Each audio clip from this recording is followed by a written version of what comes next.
5 ላይ እንዲህ ይላል፣ ክርስቶስም ከኢየሱስ ክርስቶስም በሰይጣን ተፈተነ ይላል።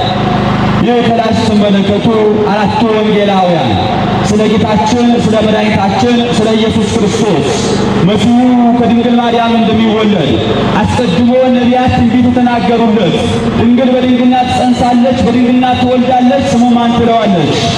አማኑኤል ትለዋለች። እግዚአብሔር ከእኛ ጋር ሆነ። ያ የሰው ልጆች ሁሉ መከራ የሚያስወግደው ጌታ፣ የሰው ልጆች ሁሉ ፍርድ የሚያስወግድ ጌታ ከእኛ ጋር ሆነ ብሎ በትንቢት ምንጽር እያዩ ነቢያት ትንቢት ይናገሩ ነበር። ጌታ ትንቢት ተነግሮለት ከተወለደ በኋላ ስለ ጌታችን ስለ መድኃኒታችን ስለ ኢየሱስ ክርስቶስ የዓለማት ሁሉ ጌታ የሁላችን አባት ስለሆነ ስለ መድኃኔዓለም 4 ወንጌላውያን ጽፉ ነበር። ማን ከእኛ ጋር ይሁን? እየሰማችሁ ነው? የቃሉ በረከት ከሁላችን ጋር ይሁን። እነኚህ ወንጌላውያን ቅዱስ ማቴዎስ፣ ቅዱስ ሉቃስ፣ ቅዱስ ዮሐንስ፣ ቅዱስ ማርቆስ ስለ ጌታችን ይጽፋሉ።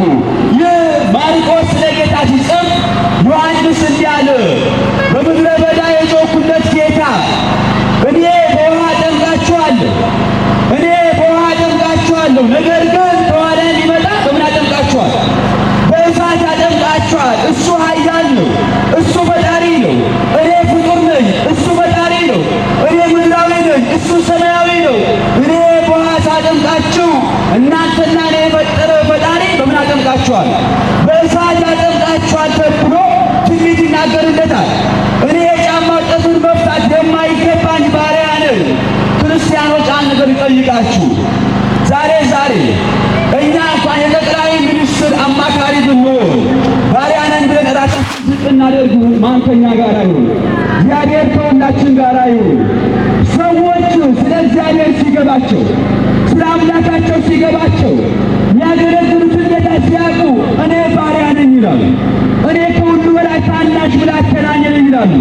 አስታውሉ ክርስቲያኖች፣ በሉቃስ ወንጌል ምዕራፍ 1 ከቁጥር 39 ላይ ድንግል ማርያም አለች ቃል ታስታውሳላችሁ። እኔ ባሪያይቱ የባሪያይቱን መወቅ አይቷልና ከዛሬ ጀምሮ ሁሉ ምን ይሉኛል? በዚህ ይሉኛል። ክርስቲያኖች እናቶቼ ልብ በሉ። አምላክን የሚያክል ጌታ ወልዳ አስታውሉ። የሰማይ የምድር ንጉሥን ወልዳ እኔና እናንተ ካለመኖር ወደ መኖር ያመጣን ጌታ ወልዳ እኔ ባሪያ ነኝ አለች።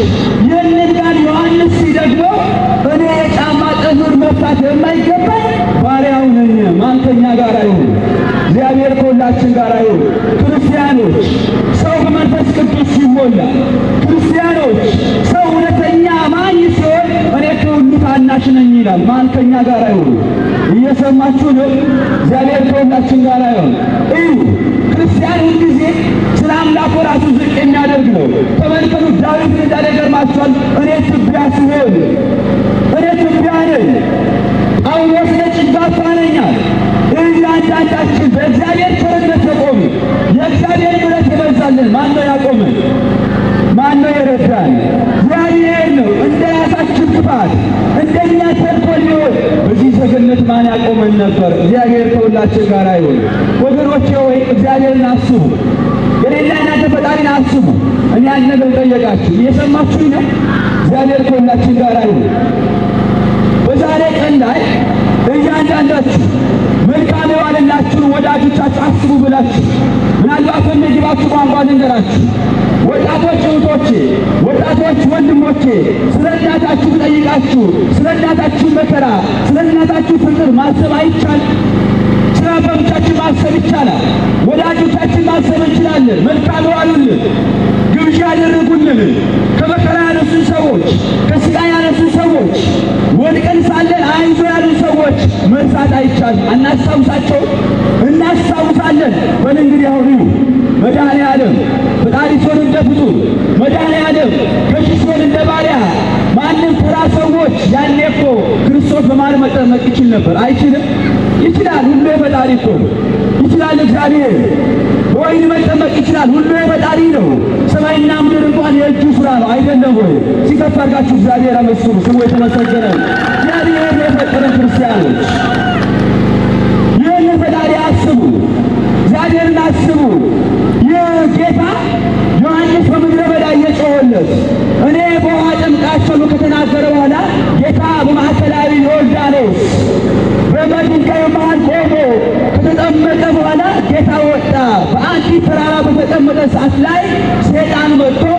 ተፈተነ?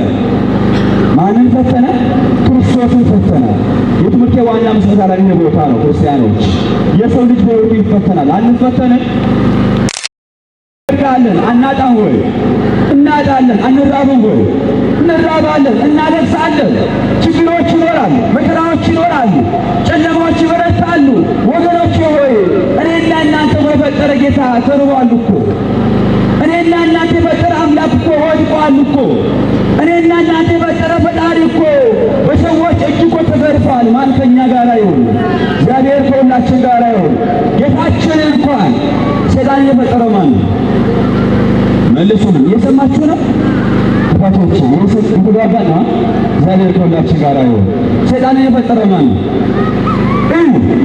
ሰይጣንን የፈጠረ ፈጣሪ ሰይጣን ራሱ መድኃኒዓለም ፈተነው። እንግዲያውስ ክርስቲያኖች በእጃችሁ ላይ ገንዘብ ስለሌለ፣ በእጃችሁ ላይ የሚቀመስ ነገር ስለሌለ፣ ቤታችሁ ላይ አንዳንድ ነገሮች ስላጣን ሃይማኖት እንዳትቀዩ፣ ፈተና ስለደረሰባችሁ እግዚአብሔር እንዳትክዱ። ማን ከእኛ ጋር ይሁን? እግዚአብሔር ከሁላችን ጋር ይሁን። ይኸውላችሁ እናንተ እንኳን አይደለም ሰማይ ምድር የፈጠረ ፈጣሪ በሰይጣን ተፈትኗል። ሰማይ ምድር የፈጠረ ፈጣሪ ተርቧል። ሰማይ ምድር የፈጠረ ፈጣሪ ተንከራቷል። አይዟችሁ፣ ችግር ቢኖር፣ ስቃይ ቢኖር፣ ማጣት ቢኖር፣ ማገኘት ቢኖር ሁሌ ከእግዚአብሔር ጋር ከማን ጋር? ከእግዚአብሔር ጋር። ምን አማራጭ አለን ክርስቲያኖች? ምን ጉልበት አለን ክርስቲያኖች? ከእግዚአብሔር ባሻገር ምን አቅም አለን? በእውነት የእግዚአብሔር ልጆች ልንገራችሁ፣ መድኃኒዓለም ሲጠራን የእኛ ስልጣን፣ የእኛ ገንዘብ፣ የእኛ እውቀት፣ የእኛ ዝና ሊያስቀረን ይችላል? አይችልም። ይህንን ፈጣሪ ነው የምናመልከው፣ ይህንን ፈጣሪ ነው የምንገዛ። ስለዚህ እናቶች ሆይ ቤታችሁ ላይ ዛሬ የሰው ልጅ ምኞቱ ብዙ ነው። አባት ልጅ ወልዶ በልጁ ቢጦር ደስ አይለው? አባቶች አይላችሁ ይለናል እንጂ በልጅ ብንጦር ነገ አባት ቢለን ቢያንከባክበን በእውነት ከሰዎች እኩል ቢያኖረን የእኛ ምኞት ነው። አይዟችሁ፣ ያን ዕድል እንኳን ባይኖር ከማን ጋራ? ከእግዚአብሔር ጋራ። የእግዚአብሔር ሰው ድንቅ ነው። ለምን መሰላችሁ? እንኳን እኔና እናንተ በአምሳሉ በአርአያው የሥላሴን መልክ ያዘ እኔና እናንተ እንኳን አይደለም እግዚአብሔር የምድር ትቢያ ትሎችን እንኳን ይመግብ የለ እንዴ? አይመግብም? ይመግባል። እንኳን እናንተ እንኳን አይደለም አጠገባችሁ ያለ ዛፎች ተመልከቱ፣ ያድጋሉ እኮ፣ ይንቀሳቀሳሉ፣ ሕይወት አላቸው። ሕይወት የላቸው አላቸው። እነሱን የመገበ ጌታ እኛን ሊቶ ይመስላችኋል ክርስቲያኖች? እነሱን እንኳን የሰማይ ወፎችን ይመግብ ጌታ እኔና እናንተ ሊቶ ይመስላችኋል? አይዟችሁ፣ በጥቂት ጊዜ ፈተና ይኖራል። አይኖርም? ይኖራል። መራብ አለ፣ መራብ አለ፣ መጠማት አለ፣ መውደቅ አለ። ነገር ግን እግዚአብሔር ከእኛ ጋር ነው። ስሙ የተመሰገነ ይሁን። ሰይጣን እንኳን ጌታ እንዳትፈትነዋል። አይዟችሁ፣ ልትገፉ ትችላላችሁ። አይዟችሁ፣ የማይገባችሁ ስም ሊሰጣችሁ ይችላል። አይዟችሁ፣ እየለፋችሁ እየጣራችሁ ጌታን እያመለካችሁ አስራት እየሰጣችሁ ልጆቻችሁ ባጋሪ ሊፈተኑ ይችላሉ። አይፈተኑም? ይፈተናሉ። ልንወድቅ እንችላለን። ያ ሁሉ ቢሆን እግዚአብሔር እኛን ጠልቶ አይደለም። ያ ሁሉ ቢሆን መድኃኒዓለም እኛን ረስቶን አይደለም። ወገኖቼ ወይ እኛ እንኳን አይደለንም። እናቴ ማኅፀኗን ፍሬ አትረሳም። ትረሳለች ወይ? አትረሳም። አባቶች እናንተ ልጆቻችሁ መች ትረሳላችሁ? ለምን ሌባ አይሆን? ለምን ወንበዴ አይሆን? ለምን ዘራፊ አይሆን? ለምን ማጭራመቻ አይሆን? ልጆቻችሁ ትጠሉታላችሁ? አንጠላም። የአብራካችን ፍሬ ማለት የሥጋችን ቁራሽም ማለት እነሱ ካልተውናቸው መድኃኒዓለም እኛን አይተውንም። አሁን አንድ ነገር ልንገራችሁ፣ ዘውተንኳል። እግዚአብሔር ከሁላችን ጋር ይሁን። አንድ ነገር ልንገራችሁና ትምህርት ወደቷል። በሕይወታችሁ መካከል በርካታ ሰዎች ሃይማኖትን የሚለውጡ፣ በርካታ ሰዎች እግዚአብሔር የሚተው ለምን መሰላችሁ? በድህነት የተነሳ ነው። በምን አልኳችሁ? ድሃ በመሆን። ይኸውላችሁ ክርስቲያን ሁሌ እንደምላችሁ ንብ ነው። የሄደበት ሁሉ ማር ቀስሞ አበባ ቀስሞ ማር የሚያፈራ ነው። ክርስቲያን ብትበለው ድሃ አይደለም። ይኸውላችሁ በቻልን ጊዜ ስላነስ በቻልን ጊዜ ጊዜያችን በአግባቡ እንጠቀም። ዛሬ በርካቶች ሃይማኖት ተቀየሩት እኮ ቤታቸው ተሳሳት መሆኑ የተነሳ ታውቃላችሁ። ቤታቸው ተስተካከለ። ያማረ ኑሮ ያሉ ሰዎች ሃይማኖት ቀይሩ ሲባል ሰምታችኋል ወይ? ይጠየቃሉ። በእውነት ጥሩ ኑሮ ትኖር ቤታችን ላመ ነገር ካለ ገና ነገር ለብሰን መውጣት ከቻልን ሌላ ወገኖች መጥቶ ሃይማኖት ቀይሩ ይሉናል አይሉንም? የኔና እናንተ ትኩረት የቤታችን ተሳሳሞ የነፍሳችን ማጣት መስቀል ብንበላ ነገር ማጣት አይተው ሰዎች ሃይማኖት ቀይረን ወገኖች የሚንገራችሁ ቤታችሁ ምድር ላይ ይፈርሳል። አይፈርስም? ይፈርሳል። ልብሳችሁ ለምን አምባሳደር ሱፋን ለብሱ በሆነ ወቅት ላይ ያረጃል። አያረጅም? ያረጃል። ለምን መልከ መልካም አትሆኑ? ለምን ሰማያዊ ውበት ትሆኑ? በሆነ ወቅት ላይ አፈር ጋር ገብተን ውበታችሁ ሁሉ ይቀራል። ነገር ግን የማይቀረው ከእግዚአብሔር ጋር የምንኖረው እስከ መጨረሻ ጳውሎስ ሩጫዬን ጨርሻለሁ፣ ሃይማኖቴን ምን ብያለሁ? ጠብቄያለሁ። ሃይማኖት ጠብቄያለሁ። ክርስቲያኖች በጥቂት ነገር ልባችሁ አይታወቅ። ይኸውላችሁ ባለጠጋ ምንሆን እንሞታለን። አንሞትም ወይ?